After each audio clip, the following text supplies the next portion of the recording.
Wall-E and taking replacement parts from other non-functioning Wall-Es. So he's basically living inside his fallen brothers and stealing their body parts. I don't know why I was so compelled to point that out. So he goes home where he keeps a bunch of shit that interests him and deposits some more interesting stuff that he found on his day, and that is some bullshit right there because there's no way he found just 6 spoons and 7 forks throughout all these years. Anyway, he's playing a random old movie and we find out that our boy Wally here is looking for love. He's looking for some McLovin, baby. He lonely, you know. Then a dust storm hits him and he closes the door, goes to sleep, wakes up next morning with a super low battery level, so he goes to charge himself up from the sun, then heads off to work after nearly killing his only friend. So he at work compacting some trash and finding some random shit that he wants to take home with him, and then he finds a plant. So he digs it out of the ground and puts it in a shoe to take home with him. How he knew to do that and not just rip it out the fucking ground, I don't know. In fact, now that I think about it, how the fuck does a plant even grow inside a fridge? They know sunlight in there. So he goes home and he finds a red dot, and apparently he has a built-in cat module or some shit because he runs after that dot. And as it turns out, that dot is a landing marker for one of Elon Musk's fancy self-landing rockets. Then he digs a hole into the ground and buries himself to avoid burning to death from the fucking flaming rocket. Then the rocket opens up and releases, wait for it, an egg. Then it fucks off, and once again, so he doesn't burn to death, he hides himself in the ground. Which honestly, I don't think he should have survived this or the one before. There's just no way he can dig a hole deep enough to escape the heat of that fucking rocket. And as much as I love this movie, there's just so many occasions where Wally should have just flat out fucking died. So to get that out of the way, I'm gonna show them all here right now. Fuck!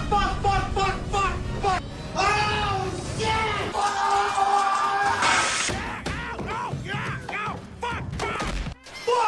No.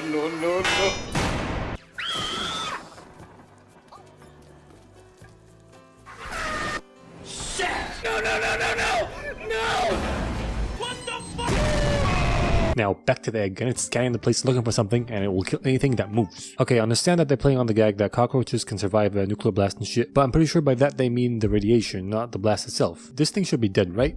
Anyway, the egg also attempts to murder Wally multiple times before it decides that Wally is not a threat. That, however, does not stop Wally from looking at her like, I'ma tap that ass. So the egg keeps scanning shit while ignoring Wally, who's being a creepy stalker right now. Then it gets frustrated because it ain't find what it came looking for, and after getting stuck in a magnet, it blows up and destroys 5 oil tankers. Wally sees this and he decides that now is the time for him to shoot his shot, baby. He's going for it. And he finds out that her name is Eva. That's right, it's a she, I think. I don't know. Then a dust storm hits and Wally decides to take her back to his pad for safety. I'd say this is going perfectly for Wally so far. So he takes her home and the crazy ass bitch tries to blow a hole through his wall, and he shows her some of the stuff in his interesting collection of random shit. Then he shows her the movie from earlier and tries to teach her how to fucking dance. But this crazy asshole nearly ruins his house and almost kills him. Listen, my guy, I know you're lonely, but this one crazy ass bitch, dude. Anyway, she only busts his eye up and he goes over to his stuff and gets a replacement part and fixes himself easy. He tries to hold her hand and she's like, nah. She sees the hand holding part in the movie and he shows her one last thing, the plant. And it turns out that that plant is exactly what she's looking for. So she sucks it up and shuts down. And Wally's like, the fuck just happened? And he's super concerned, so he tries to turn her back on to no avail. Then he cares for her and then goes on dates with her unconscious body, you know, the usual. Till one day he decides to go back to work, and on that day, Elon Musk's rocket comes back to take Eva. So he rushes back and tells his buddy to stay put while he hangs on for dear life while they exit the trash-filled atmosphere and travel through space till they get to the Axiom, which is the main and biggest human colony spaceship place in space colony for people. Yeah.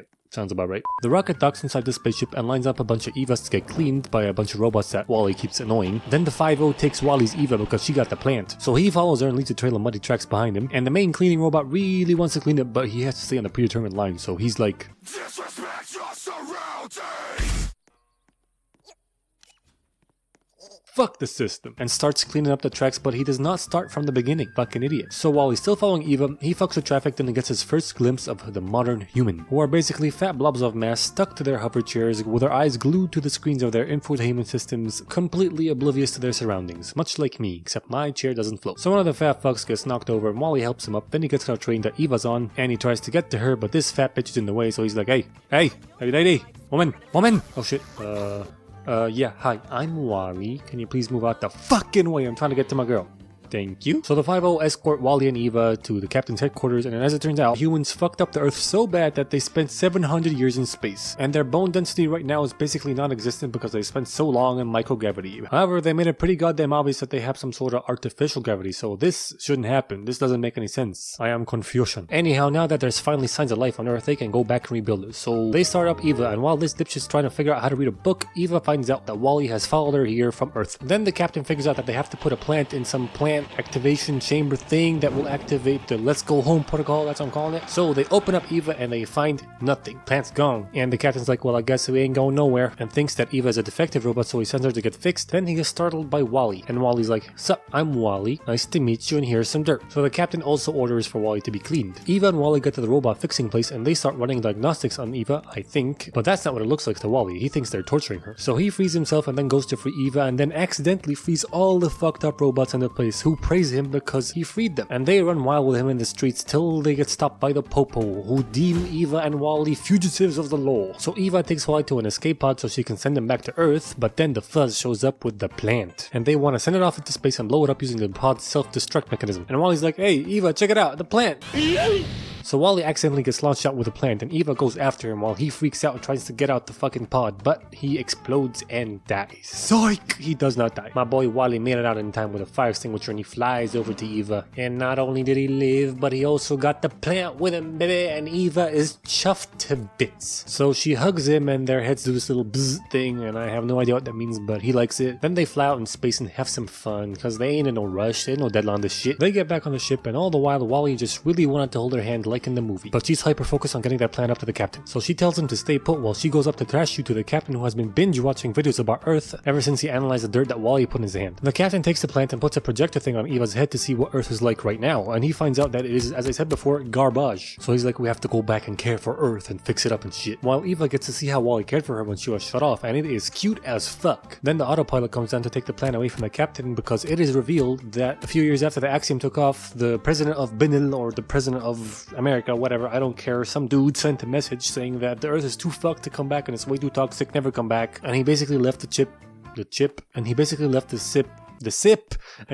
the ship in charge of the autopilot. But now obviously it's not that toxic because boom, plant. But the autopilot don't care, so he gets the police to throw the plant down the trash chute. But lo and behold, everybody, because Wally's climbing up the trash chute, and he tries to keep the plant away from the autopilot while Eva is held back by the police. But the autopilot electrocutes him, and somehow, although he was literally struck by lightning twice before and came out fine, this damages him. Fuck logic. Anyway, Wally gets thrown out of trash, and they turn off Eva and throw her down with him. So a little while later, we cut to the garbage dump, where Eva gets rebooted by mice? What the fuck are those things? Eva and Wally get trash compacted by bigger Wallys, but this time they're Wallas because they're on the Axiom, and the E in Wally stands for Earth, and these are unimportant details. Why am I talking about this? Moving on. Because they're about to get thrown into space, but you remember that stupid little cleaning robot that was so insistent on cleaning his tracks? Well, that's one persistent stupid little cleaning robot because he found Wally and he wants his ass. So he sprints over to the airlock doors and wedges himself in there, and with the help of the bigger Wallas, Eva and Wally get saved. Now throughout all of this I have just one question. How the fuck do you find materials for anything on the ship if you throw out this much trash? So Wally's got some sort of fucked circuit board or some shit, which means he's dying. Hold up, that's the damage? Man, Wally shouldn't even be functional. I can stick my finger through that shit. And Eva is worried as fuck, scouring the trash looking for replacement parts that all won't work. So Wally hands her the plant so she can put it in the plant chamber return thing so they can go back to planet Earth, but she's like, nah, let's hold hands. Bitch, I'm dying here, ain't no time for that shit. We gotta go back to planet Earth and find me some replacement parts, dumbass. So that finally clicks in her head and they bust out of there and they fuck up the police with the help of the defective robots. The captain fights the autopilot and he opens up the plant chamber go home thing, and even while they're flying over to that thing so they can put the plant in it, but last second the autopilot tilts the entire ship to the side, preventing them from doing that and knocking the plant out of their hands. And I don't even know why this is a feature in the ship. I mean, you're standing still in fucking space. Why do you need to do this? Why is this an option? Anyway, Eva sets Wally down and goes to look for the plant, but then gets occupied by saving a bunch of people from a falling train. Then the autopilot presses the button that closes the plant hatch, but feeble little Wally's there and he's trying to hold the hatch open with all his might. Then the autopilot presses the button hard, and as we all know, pressing the button harder is 100% effective in getting the thing done better. And the hatch closes harder and it wedges Wally and destroys him, and all our hearts fucking sink. But then the captain stands up. I don't know how. He has celery sticks for bones in his legs, but that doesn't matter. He stands up and he turns off the autopilot, levels the ship. Eva puts the plant through the gap in the plant thing and sees the extent of Wally's damage, and he's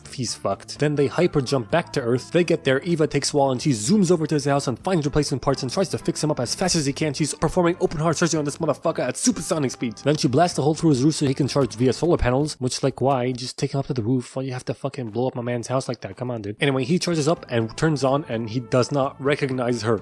She's gone, man. There's no more Wally. The lights are on, but no one's home. So she tries to jog his memory with some of his old stuff, but it doesn't work work, man. He just compacts and that's one strong light bulb. What the fuck? Doesn't matter. He goes out and finds some more trash to compact, and then she goes over one last time to try and shake it out of him, but nothing. So she holds his hand and rests her head against his, and then that little spark happens. And I still have no clue what it does or what it means, but I sure as hell don't give a fuck because it brought Wally back, baby! And the movie ends with the humans being able to rebuild the earth and all that fun jazz, but who cares really? The important thing here is Wally. Wally's all good. 10 out of 10. 10 out of 10. Anybody who hates this movie can suck a dick. I don't even care. 10 out of 10.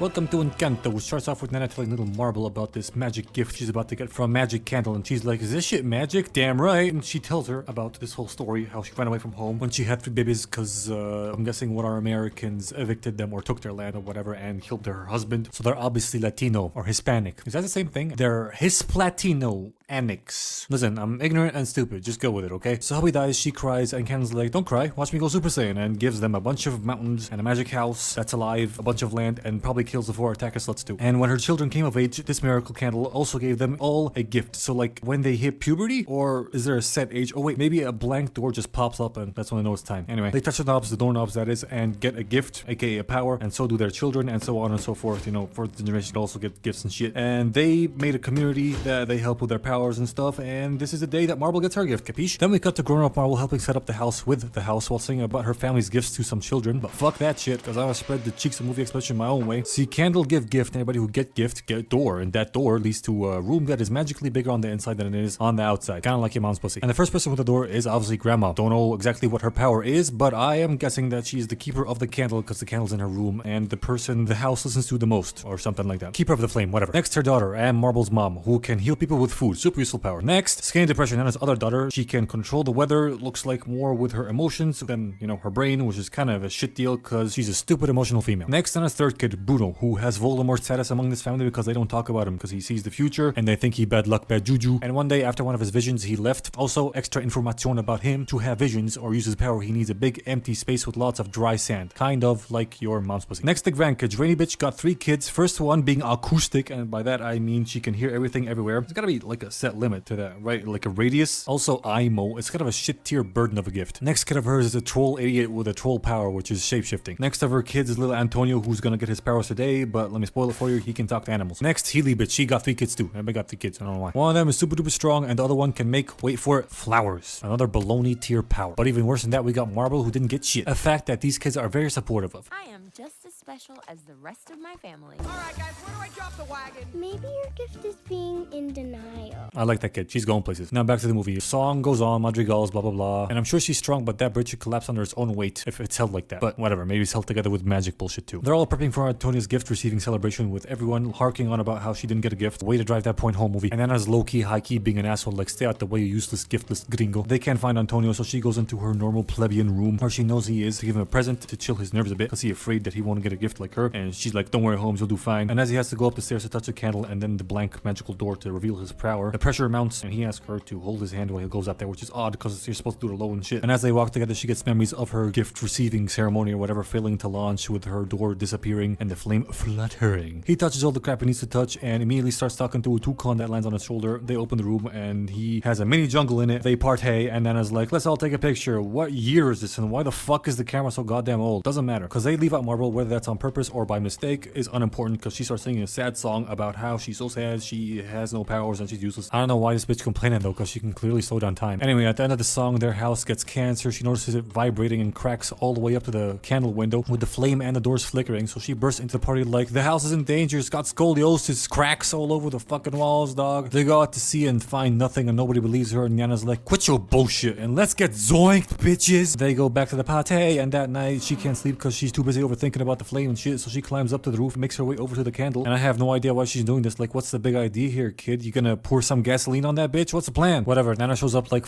I miss you, Pedro. I need you. Cracks in our casita. This shit blows. What if our whole miracle is dying? Oh, we can't lose our home. Blah. So Marble takes it upon herself to save the miracle, and she suits up ready to go rescue it from the jaws of death when she realizes she has no idea what the hell she's doing, and she goes, wait a minute, fuck am I doing? And she decides to go to the hero-it-all, who's gotta know something about this losing the power stuff or losing the miracle stuff. And next next morning she tells her that the only person worried about this magic stuff is her and the rats in the wall and her hunk sister because she heard her eye twitching throughout the night. If you heard that, then you heard Nana talking to Pedro last night. Why are you leaving that out, ho? Does she have selective hearing? Because if not, as I said, this power sucks because that means she can hear everything from the wail of all the women that are giving birth in this town to every teenage boy in this Encanto aggressively masturbating to that extra piece of curvy ass they call their neighbor's daughter. Hell, I bet she probably heard someone busting a fat one to her. This power sucks, yo. How is she not going insane? Whatever. At the dinner table, she keeps trying to ask her hunk sister about it, while Grandma tells Flower Girl that the dumbass that's about to propose to her wants to squeeze 5 babies out of her. And Luisa gets away, Marble follows her and annoys her into singing a song about how everyone expects her to be strong and shit, and she kind of feels soft, and she feels that if she's not strong, she's a useless member of this community, or just a useless piece of shit in general. All the while she's singing this, she's still grabbing shit from physically unideal or impossible areas to grab shit from. After it's done though, Marble comforts her, and Luisa tells her that she overheard the grown-ups talking about Bruno having a vision about this shit when they were kids, and she should go look in his room or his tower for this last vision he had, and she'll know the vision when she sees it. I don't know how the hearing girl didn't overhear this. Maybe that was before they got their powers though. I don't know. So she goes to Bruno's room where the casita cannot enter for some reason because it's deactivated.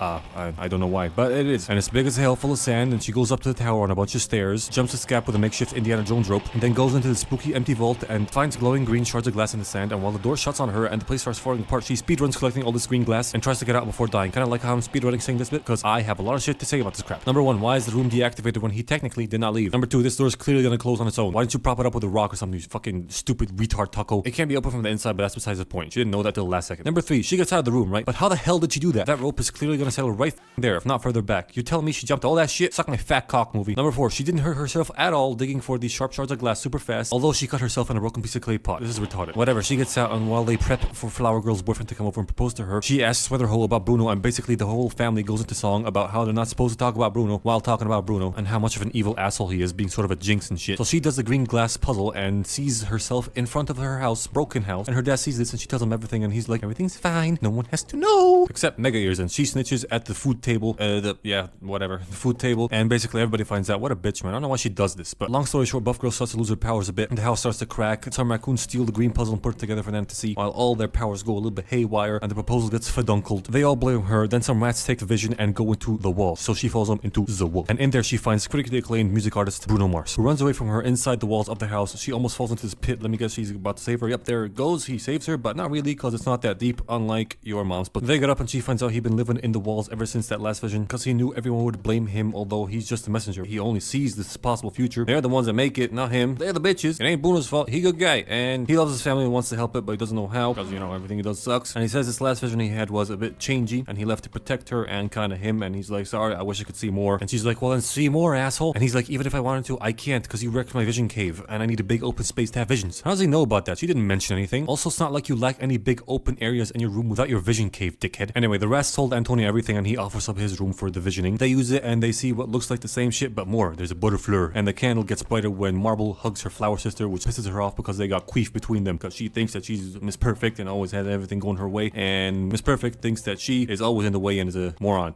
I guess. Yeah. So Bruno leaves and she goes into her sister's room and they fight, echoing the shit I just said a second ago. By the way, this is the last room we see, and I am fucking pissed, mate. I want to see the rest. Does Buff Girl have a gym in her room? Does Morph Boy have a bunch of pictures of random people on the wall that he can morph into? Is Marble's mom's room just MasterChef? Does she have Gordon Ramsay in her room? I need to know. Also, this host power's only actual use is making a room smell good and help bees make honey. Also, apparently she can make ropes. Fucking fantastic, bro. But if someone's dying, all she can do is provide flowers for that sucker's funeral. That's it. Useless power. That changes though, because she goes into song about how she has all this pressure to be perfecto in this Encanto and like get a lot of babies from this dude she doesn't even like, because her powers are so damn useless. She's still of more use being a goddamn baby oven. That's basically what she's saying here, okay? But now through fighting and pressure and song and whatever, she makes a different type of plant, and she's happy she made something new and different, expressing her imperfectness and whatnot. All I really see is she can grow crops now. Good for you, kid. Anyway, more song and dance. They hug shit out and the flame gets brighter. Shit gets fixed too. Nana sees them and she gets mad as hell, like, what are you doing, Mirabel? What are you doing with my perfect baby maker? I'm fixing the miracle. No, you ain't fixing shit, Four Eyes. You're breaking it. You're the one ruining the gift with all this pressure on us to be perfect. Nothing's ever good enough for you, saggy tits, wrinkly pussy. Saggy tits, wrinkly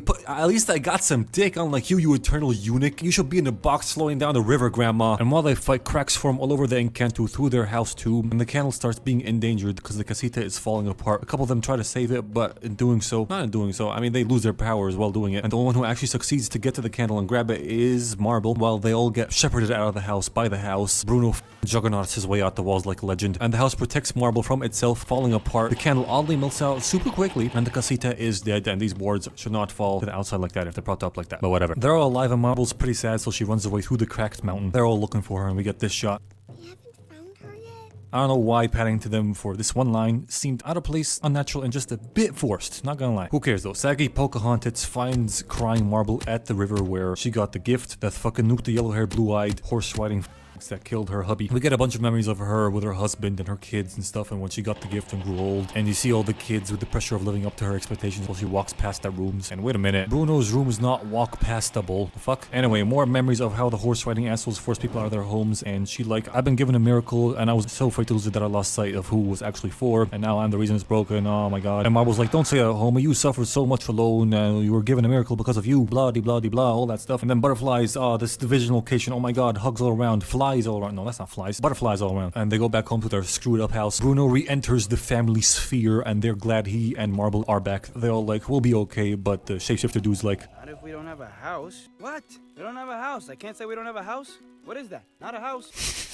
they go into song for hopefully the last godforsaken time of this movie, rebuilding their home with the grateful, helpful townspeople. Also, I'm guessing Marble's gift is taking Nana's place when she finally does float down the river. They build their house again in like a day. Ear bitch gets with this guy, and with a final doorknob touch, the house comes back to life. They all get their powers back. They don't get a new candle though, so what are all the future generations gonna touch to get their powers? Doesn't matter. This movie gets an Empire State Building out of a Burj Khalifa.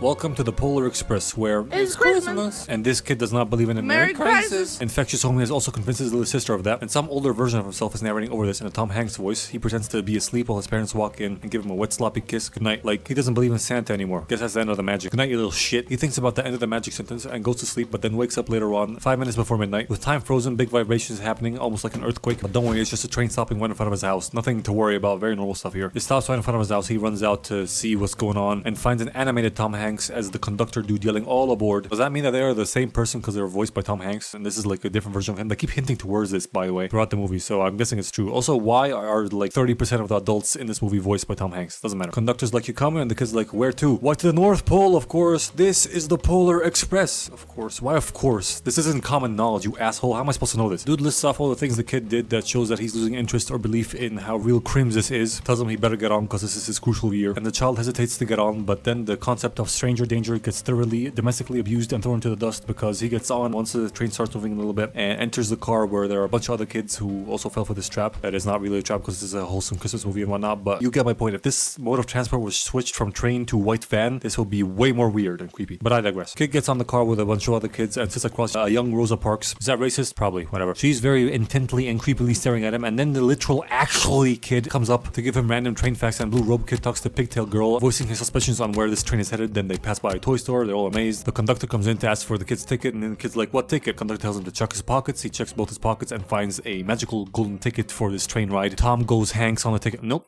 that is wrong. Tom goes ham on the ticket, punching a couple letters into it. Then they stop by another kid's house to pick him up, who is way more hesitant than Blue Robe Kid because he only decides to get on the magic train after the train picks up a significant amount of speed, and he yells, Pull the cord!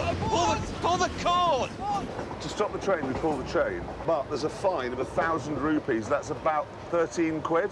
I ain't got that sort of money. I'm not paying 13 quid.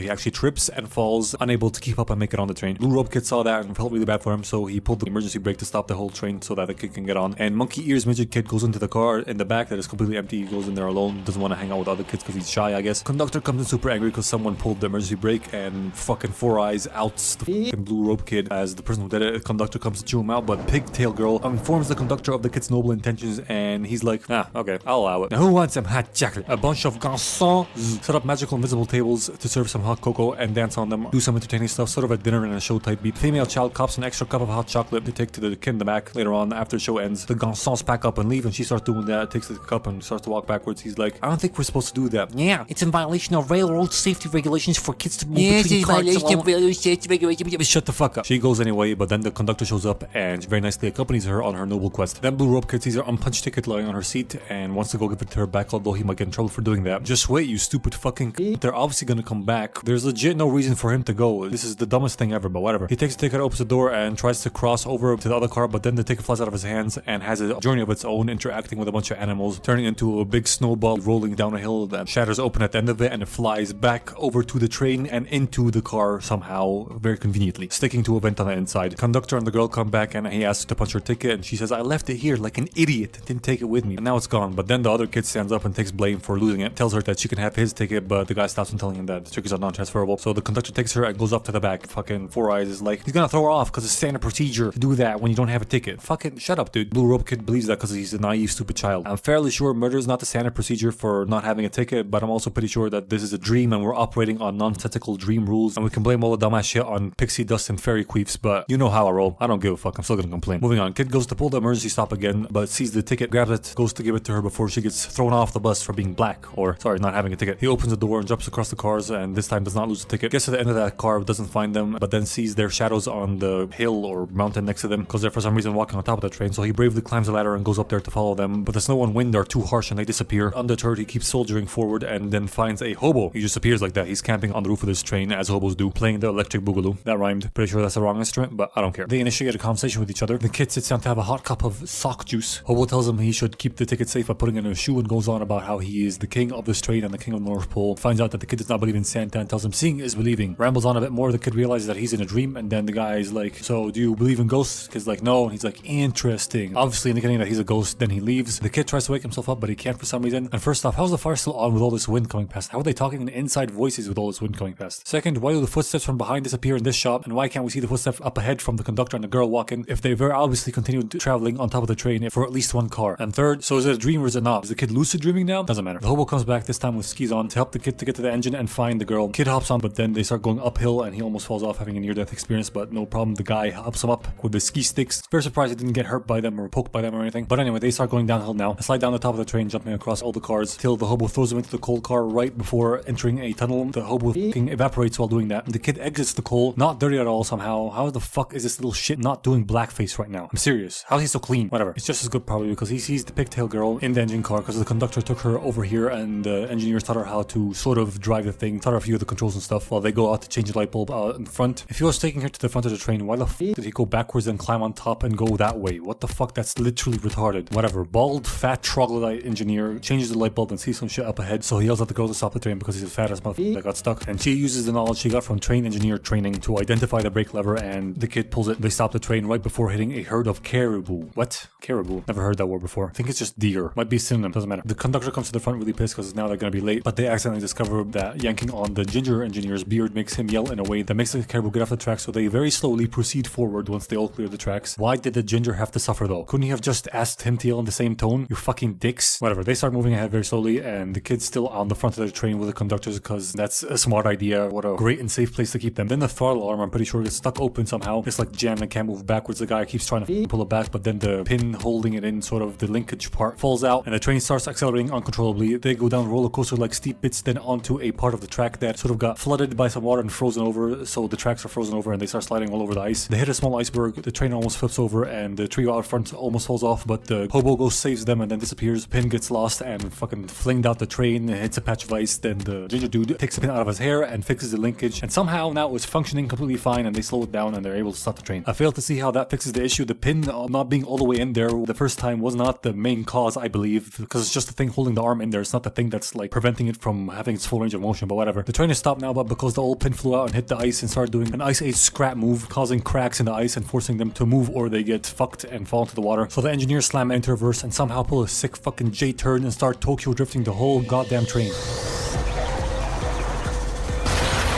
They keep lining it up with the tracks on the other end by breaking each bank of wheels individually till they finally make it back on the tracks by the end of this whole ordeal, which is utterly bullshit. This whole sequence was from the train simply not falling through the ice when it slammed into it and having any grip on ice whatsoever to the J-turn. And I'm not a steam locomotive expert or anything, but I'm pretty sure you can't break each side of the wheels individually like that. But in all fairness, it does seem from this shot that both sides are breaking together, so I might be wrong here. Also, in all fairness, I still don't think that that has any way of steering this big metal snake full of people in the right direction. However, it's a magical fucking train taking the kids from fucking Illinois or Michigan, I think, or wherever the fuck they were, to the North Pole, so who cares? Kid gives the girl her ticket, and the conductor does this fancy ticket punching thing and starts to take them back to the car with the other kids. This time going through the cars, not on top of them. But why, bro? Why no outside of the train this time? Why not walk on the side like fucking Spider-Man, you stupid conductor, fucking bitch? Whatever. The car right behind the cold car is full of crusty old unused toys. The boy trails behind them and gets scared by an Ebenezer Scrooge marionette controlled by the hobo ghost, and then runs away from it scared into the other car. Four Eyes Kid starts yapping about some random shit again, so he just ignores him and goes to the last car where the girl went to spy on fucking Monkey Ears child who's on the edge of the car singing, and she spies him and joins in to sing with him. But fuck them kids, I have a question. Aren't there 1, 2, 3, 4, 5 passenger cars in this train? If they are on the last one right now, and the one right after the cold car is the one with all the creepy toys, then how did Blue Robe Kid fucking skip 2 whole cars and get to the second to last car with all the other kids? Did Home Doc fucking teleport? Whatever. Black Girl and Ape Ears finish their duet. The kids see the Aurora Borealis, which means they're nearing the North Pole, or basically in it, because the conductor points at Santa Claus City, or whatever it's called. They enter this magical elfical place, and it's completely empty of any elves, because the elves are all going to the city center to see Santa give the first gift of Christmas to one of these kids that are on the train. He's gonna pick one of them at random and give them the first gift of Christmas. It's fucking a whole big thing. They get to the city center square and unload all the kids into 2 lines, but the last Ape Ears kid doesn't get off, so the girl and Blue Robe Kid go up there to try and get him down there so he can enjoy Christmas and whatnot. But while getting up there, the kid accidentally unlatches the last car from all the other cars, and they go up there trying to convince him to get down, like, come on, get down there, it's Christmas, the Santa's there. He's like, Christmas just never works out for me. Fucking calm down and stop being a bitch. But then the last car starts rolling down the hill, sliding away from the rest of the train, and no one notices this. They keep sliding down into town, and Blue Robe Kid tries to stop the train with using a new style brake that the hobo hinted towards. Then they go into a tunnel and end up on a spinning platform that's like a train junction where you pick which rail you want to go onto. The girl hears a bell coming from a tunnel, but Blue Robe Kid does not hear it, and she decides that that's the where they should go because that's probably a bell from Santa's sleigh. They balance beam on the rails and make it through the tunnel. When they get to the other end, it's like an alleyway between buildings. Then they get to another smaller tunnel, and the girl wants to go through it, but Blue Robe Kid is like, are you sure that's the way? And she goes,